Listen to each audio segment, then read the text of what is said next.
Mali kunnafoni jabaranin lajɛbagaw aw ye ɲɔgɔn aw bisimila ko kura aw ka télévision mandi sanfɛ bi an bɔra an bɛna le dugu yala yala aw yɛrɛ b'a a kalama Sumala Sise kun minɛlen don wa a bilala alhamdulilayi an bɛna jamanadenw ɲininka u hakilina yɛrɛ ye jumɛn ye Sumala ka nin bilali ko in na ayiwa aw ni ne an ka jɛ ka jamanadenw ka nin hakilinaw lamɛn.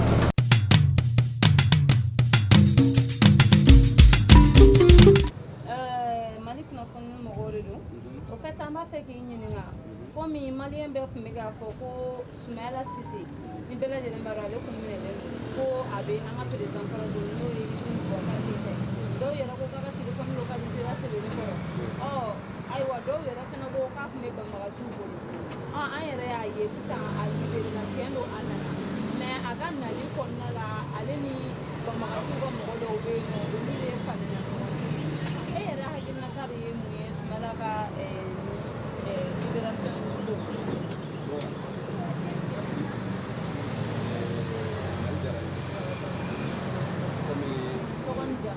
Ne tɔgɔ Mohamed Sy. Comme Sumala Sise bɛɛ b'a kalama personnalité min a bilali vraiment a kɛra nisɔndiya ye bɛɛ bolo bɛɛ bɔra ka taa kun i b'a ka parti la i t'a ka parti la surtout a yɛrɛ ka déclaration hier soir malien pratiquement ni ko ye malien sɔrɔ en grande partie a bɛ bɛɛ touché. An dimina ɲɔgɔn kɔrɔ cogo cogo ni ko ye malien kelen sɔrɔ tiɲɛ tiɲɛ na bɛɛ bɛ i seko kɛ bon dire que a tun bɛ dɔw ko ko a tun bɛ ka bolo a bɛ taa pratiquement c'est le temps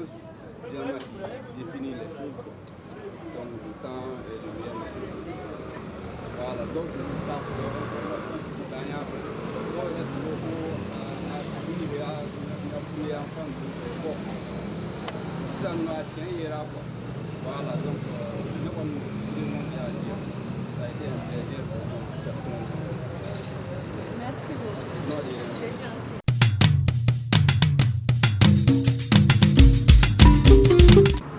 Ne fa an tile? Yɔrɔ tile. Baasi foyi t'o la. Mali kunnafoni mɔgɔw de don. Bi an wulila ka se i ma ka i ɲininka. An b'a fɛ k'a dɔn i n'a fɔ Sumala Sise a ka libération ko. An y'a ye wagatiw tɛmɛna dɔw tun ko ko an ka ɲɛmaakɔrɔ ni o ye Ibrim Boubacar Keïta an ka président kɔrɔ ko a b'o bolo dɔw yɛrɛ ko k'a ka téléphone localisé la ye dɔw ko k'a bɛ banbagaciw bolo dɔw yɛrɛ ko k'a su yera ɲɛfɔŋɛya fɛn o fɛn nka bi an y'a ye a nana kɛra ani nali la wa bɛɛ lajɛlen bɔra ka a kunbɛn wa a ka libération in fɛnɛ na an y'a ye ko a ka nali min kɛra banbagaciw ka mɔgɔ dama dama bɛ olu lafiyala a yɛrɛ hakilinata ye jumɛn de ye Sumala ka libération ko in kan. Min fɔ fɔlɔ an caman ne hakilina ye min ye Sumala a libéreli o ka di maliyɛn bɛɛ ye o tɛ se ka goya maliyɛn si ye parce que maliyɛnw bɛɛ bɛ fani ba la mais a yɔrɔ kojuguma yɔrɔ dɔ ye min ye o ye an y'a mɛn ko Bamaji ma hakɛ min bila n'a y'a sɔrɔ o ye tiɲɛ ye o kɔni o y'a dɔn ɲuguntɔ ko ye dɔɔni parce que ko o ko a conséquence ni a nafa de bɛ lajɛ. Hali dinɛ la a bɛ fɔ ko fɛn minnu haramulen o ye a yira fɛn minnu tɔɔrɔ ka bon ni fɛn bon donc n'a yira k'a fɔ ko maa 200 wala 200 ni kɔ bilara Sumala kumabɔli la an b'a ye a tɛ kɛ bila parce que a tɛ k'a ye cogo di min ye Sumala sɔrɔ a b'a yira k'a fɔ o ɲɔgɔnna ma ban parce que o mɔgɔ minnu bilara olu tɛna taa sigi ten olu ye dɔnniya wɛrɛ sɔrɔ anw kɛlɛcogo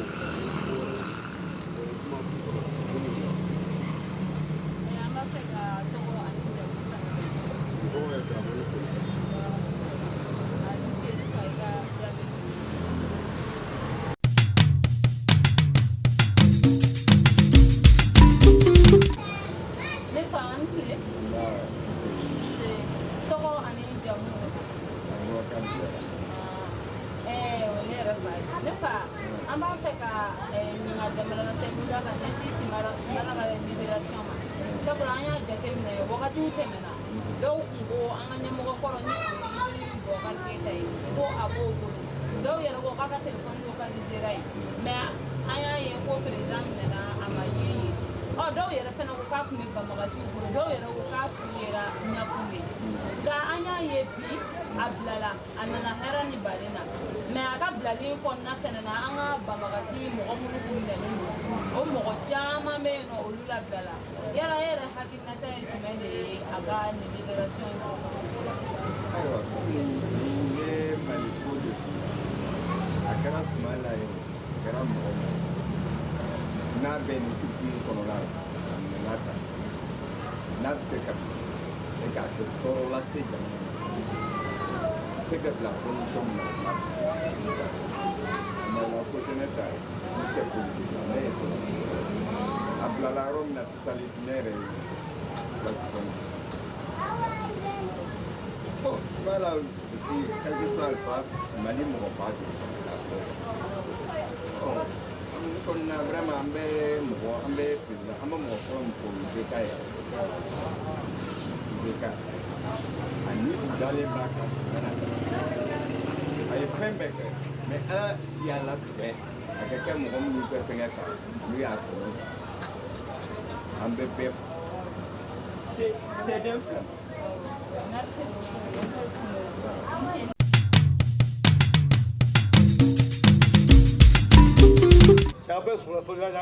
an tile ne fa nse tɔgɔ ani jamu ne tɔgɔ Mamadu Tarawele. e ye n ka dɔmɛni ne fa an b'a fɛ ka i ɲininka an y'a ye wagatiw tɛmɛna yan nɔ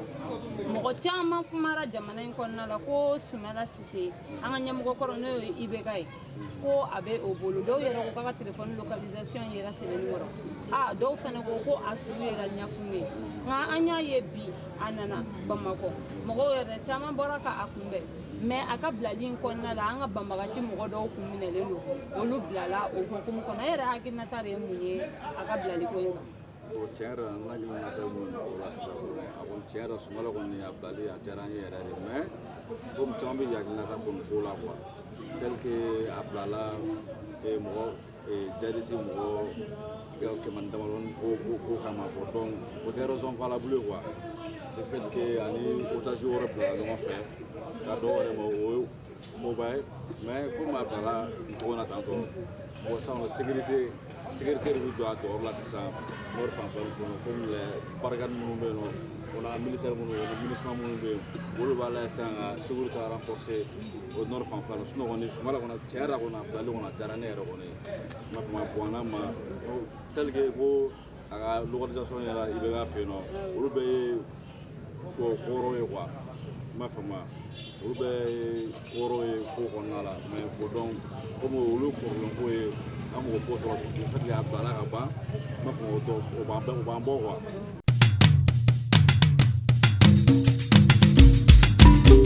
tile ne fa an b'a ni tile ne ba tɔgɔ ani jamu ne tɔgɔ Mohamed Kandina. ok Mohamed an b'a fɛ ka i ɲininka sisan an y'a ye Sumala ni ale ye mɔgɔba ye an ka jamana in kɔnɔna la a bilala nka wagatiw tɛmɛna mɔgɔ caman ye o hakilina fɔ dɔw ko IBK b'a yɔrɔ dɔn ko a bɛ ale de bolo dɔw yɛrɛ ko k'a su yɛrɛ yera ɲɛfun ye mais bi a nana c'est vrai mais an ka banbagaci dɔw bɛ yen olu labilala o hukumu kɔnɔna la e yɛrɛ hakilinata de ye mun ye a ka libération in ko? Bon, yanni ka kuma daminɛ fɔlɔ Dieu merci Sumala bilala vraiment o diyara maliyɛn bɛɛ lajɛlen minnu b'a fɛ o minnu t'a fɛ o tout le monde est content. Bon yanni ka kuma daminɛ i ye kuma dɔ fɔ ko dɔw ko k'a bɛ IBK fɛ yen o hakilina la bon ne t'o ko pour la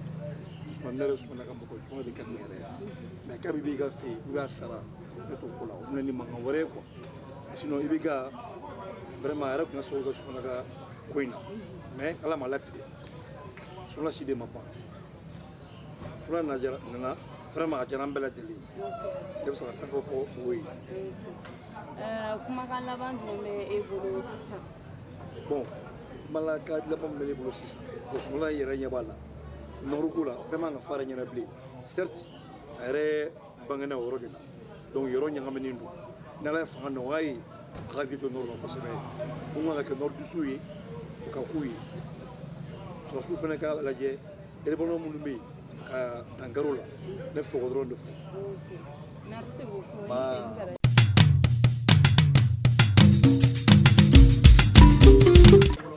An tile ne fa merci an b'a fɛ ka i tɔgɔ ani i jamu jarakɛ ok ne fa an b'a fɛ ka i ɲininka sisan an bɛɛ lajɛlen b'a dɔn ko Sumayila kun minɛlen don bi a bila la nka wagatiw tɛmɛna mɔgɔ caman kun y'a fɔ ko a minɛlen don an ka président kɔrɔ fɛ dɔw yɛrɛ ko a su bɛ yera ɲafun bɛ kuma caman fɔra mais alhamdulillah bi a nana hɛrɛ ani baden na mais a ka bilali kɔnɔna la an ka banbagaci mɔgɔ dama dama fɛnɛ bɛ yen olu minnu kun minɛlen don olu fɛnɛ bilala e yɛrɛ hakilinata ye mun de ye o ko in kan hakilinata ye mun ye Sumayila bilali kan bon Sumayila bilali diyara ne ye a diyara ne yɛrɛ yɛrɛ de a bonyara an ma fɛnɛ bon et puis fɛnɛ suron na aéroport la n taara n tonton bila bon a nana k'an to yen nɔ cortège kɛra a diyara an ye a bonyara an ma bon e yɛrɛ y'a fɔ cogo min na ko hakilina dɔw fɔra Sumayila ko a tun bɛ président an ka président kɔrɔ ko bɛ dɔ kalama bon yɔrɔ jamana ye fɛn dɔ ye bɛɛ b'i hakilinata fɔ jamana kan min ye min jɛ o b'o fɔ donc mɔgɔ tɛ se ka mɔgɔ si contesté mais ala de bɛ ko tiɲɛ dɔn i m'a fɔ ma an bɛ dugawu de kɛ dɔrɔn ala ye Sumayila ɲuman s'an ma donc basi ma y'a la an bɛ dugawu kɛ ala ka ko tɔw sabati i m'a fɔ ma gɛlɛya minnu bɛ yen nɔ k'o kɔnɔna la ala k'a bɛɛ nɔgɔya i m'a fɔ ma an ka laɲini fɛn o fɛn diɲɛlatigɛ la ala k'a bɛɛ nɔgɔya ala k'an ka laɲiniw sabati jamana ka hɛrɛ bɛ fɛn o fɛn la ala k'o di jamana ma ne kɔni n'a hakilinata o ne fɛ ka wele ne fa e yɛrɛ bɛ se ka message jumɛn de fɔ sisan nɔ k'a ɲɛsin Sumayila yɛrɛ ma sisan nin wagati in na a nalen kɔfɛ ka message min se Sumayila ma bon ne hakilina ye min ye o ko la Sumayila tiɲɛ yɛrɛ yɛrɛ la Sumayila y'a ka fɛn caman kɛ bon hadamaden i kɛra cogo o cogo dɔ bɛ fɔ bɛɛ ma i m'a fɔ ma sinon ne yɛrɛ kɔni u y'a fɔ mais mɔgɔ tɛ se ka fɔlen bɛɛ minɛ sɛbɛ ye donc a ma kɛ ɲɛna u y'a fɔ de n y'a mɛn ko Sumayila ye nin kɛ nin bon tiɲɛ yɛrɛ la kɔni ne ma bɔ ka kojugu an ka tiɲɛ yɛrɛ fɔ ne ma bɔ ka kojugu fɔ i kalama donc ne bɛ se ka min fɔ Sumayila ye tiɲɛ la a nana hɛrɛ la a nana baden na donc jamana in a se ye fɛn o fɛn jamana ko in na a k'i cɛsiri u ka ɲɔgɔn dɛmɛ ani tɔw jamana ko in na ka jamana in sigi sen kan k'a basigi pour que an ka jamana in an ka Maliba in an faso a bɛ se ka taga ɲɛ cogo min na an b'o ɲini jamana kɔnɔdenw fɛ Sumayila fana k'i cɛsiri kɔnɔkulu jɛlen de bɛ bi fo n'an farala ɲɔgɔn kan an ka ɲɔgɔn dɛmɛ Sumayila k'i cɛsiri a bɛ se ka fɛn baden de kɛ jamana ko in na parce que a ye poste baden occupé a ye poste ba de kɛ jamana in kɔnɔna la donc a bɛ jamana in dɔn a bɛ fɛn caman dɔn jamana ko in na a bɛ se ka fɛn ba de kɛ jamana ko in na donc an ka fara ɲɔgɔn kan an bɛɛ ka fara ɲɔgɔn kan a yɛrɛ ka fara mɔgɔ tɔw kan an ka ɲɔgɔn dɛmɛ an ka baara kɛ jamana in ka taa ɲɛ jamana in ka bɔ nin dingɛ in kɔnɔna la o de kɔni o ye ne fɛla ye k'o fɔ Sumayila ye voilà. merci beaucoup.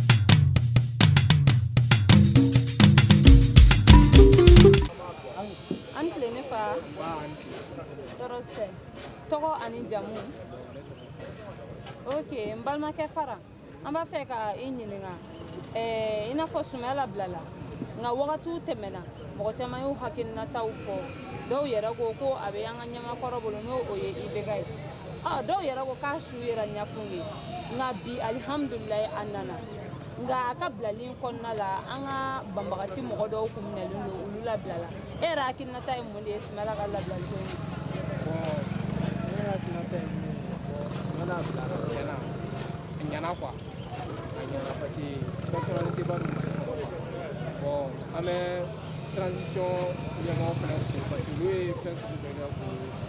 pour que a bɛ se ka libérer quoi bon i ye i ka kuma kɔnɔna la i y'a fɔ ko banbagaci dɔw bilara pour que a ka se ka libérer bon nin ko bɛ yɔrɔ min na sa an bɛ yafa ko yɔrɔ la quoi parce que n'an ko an bɛ ninnu bɛ ɲaga ɲaga la n'an ko an bɛ don ko fana la an bɛna ɲaga ɲaga wɛrɛ la wuli jamana kɔnɔ parce que Mali yɛrɛ sɛgɛnna ni sɛgɛn pour que a ko ka taa ɲɛfɛ ko solution ka sɔrɔ ko la Sumayila bilara mais Sumayila de kan ka se k'i cɛsiri Mali ye sacrifice dɔ kɛ Sumayila yɛrɛ ka ban quoi mais sacrifice dɔ kɛ sisan Sumayila de kan ka cɛsiri ka jamana in bɛ dingɛ min kɔnɔ a seko n'a damayira la pour que a ka jamana in bɔ gɛlɛya kɔnɔna la quoi bon ne kɔni ka kuma y'o de ye ka lase Sumayila ma. ok merci beaucoup ne fa.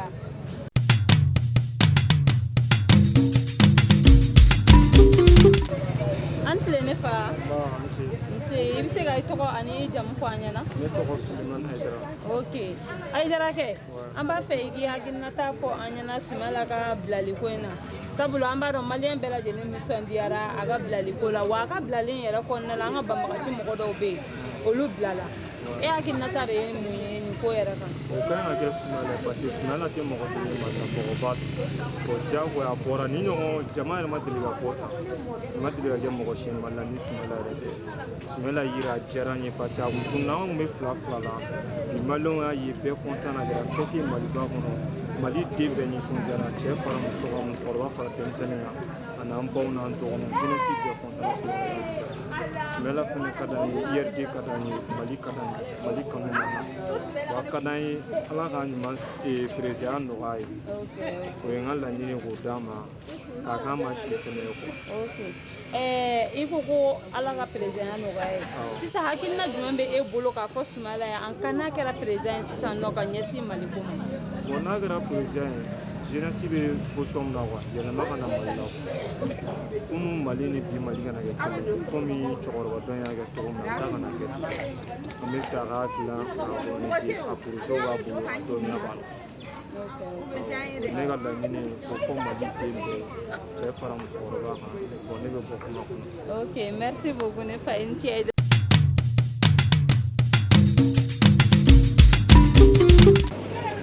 an filɛ ne ba tɔɔrɔ t'u la tɔɔrɔ se tɔgɔ ani jamu ok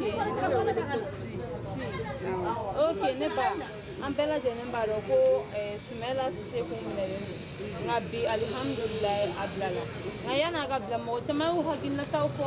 dɔw ko k'a bɛ IBK bolo dɔw yɛrɛ ko k'a su yɛrɛ ɲɛfunge wa a ka bilali in yɛrɛ fɛnɛ hukumu kɔnɔna la an ka banbagaci mɔgɔ dama dama bɛ olu labilala e yɛrɛ hakilinata ye mun ye Sumala ka bilali ko in Sumala ka bilali diyara n ye a bɛnna ne ma a diyara ne ye a Sumala ka minɛli fɔlen an ma Sumala ye a kɛra ne ma degunba de parce que ne y'a mɛn don min na tellement que ne ma se ka sunɔgɔ donc ne buramuso bɛ yen o ka Sumala ko ka bon n'o ye Ami Coro ye donc o de y'anw bɛɛ don Sumala ko la donc anw bɛ voter Sumala de sisan fɔlɔ anw ɲɛna ko Sumala minɛna an si ma sigi an ma jɔ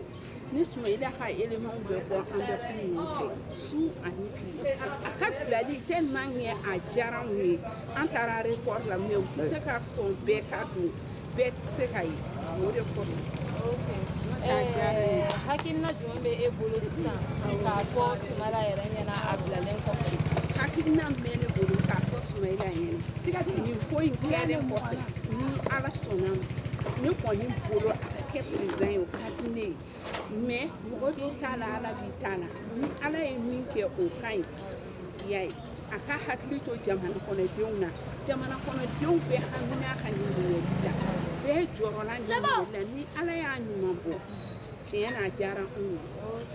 i ni ce ne ba.